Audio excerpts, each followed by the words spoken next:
people try to argue and say that it is a conspiracy theory when you are talking about David Rockefeller, when you're talking about the Federal Reserve Act of 1913. This is actual fact. There's no theoretical anything behind it. They met off the coast of Jekyll Island of Georgia. They met off the coast on a small island. You're talking about David Rockefeller and some other individuals to come up with a way where they could take control over the monetary policies of America. The Federal Reserve has nothing to do with the United States Constitution. It states in the United States Constitution that Congress shall hold the right to print the money and so forth and so on. Mm-hmm. But who is the Federal Reserve? They have nothing to do with America. They are a gangster group, a third party, who came in and they took over these banking systems from Europe, and then they gradually moved into the rest of the planet. By the time they got to America, that's when 1913 came along with the passing of the Federal Reserve Act. And once that happened, all of the power to print money, coin money, etc., turned over into the Federal Reserve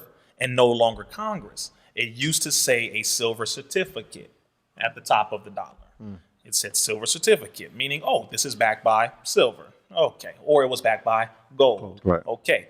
But then it switched to Federal Reserve Note. What the hell does that mean? And now the money system is not under the people, it's not under Congress, it's not under our control per se, it's under the control of a third-party gangster group organization that uses it to control and enslave the planet. That's what that is about. Hence why the economy is so high. They use war to make money.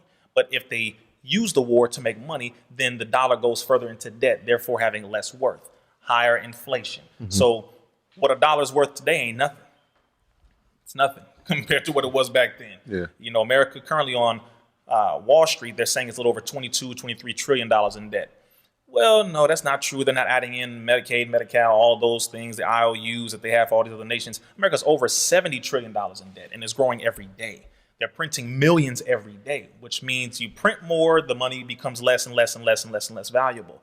That's why also people need to start looking at gold, hence why gold is so high right now. Yeah, all-time high this week. You know what I'm saying? All-time high. Silver is going up, even though some people say, I don't buy silver, but the pre-1933 silver coins in particular, you should be buying, because those are worth about, I think it costs about $23, $25 per coin. So you want to get some of those. Why? Because the dollar, brother, is about to become completely obsolete. It's about to get to a point like it got over in Europe where they were having piles of it in the middle of the street. You know, they was burning, you know, smoking cigars, lighting it with the money. I know some of y'all like, man, that ain't gonna happen. Listen, bro, they're talking about this economic gap because of the pandemic. Nearly 40 million people weren't employed just a couple months ago in America. So you're going to give a stimulus check to 40 million people. You're not going to give $10 to 40 million people. You see what I'm saying? So you're giving millions, billions, trillions that you don't have to people who are not working, and then you shut it down again, which is why, you know, Trump and everyone else wanted to open it up. They're like, listen, it don't matter if people get sick. Yeah, either we going down economically or we going down physically and health-wise. We got to choose one. So they'd rather open up the economy, let some people get sick and die, but to allow us, the economy, to thrive and survive because it is upside down.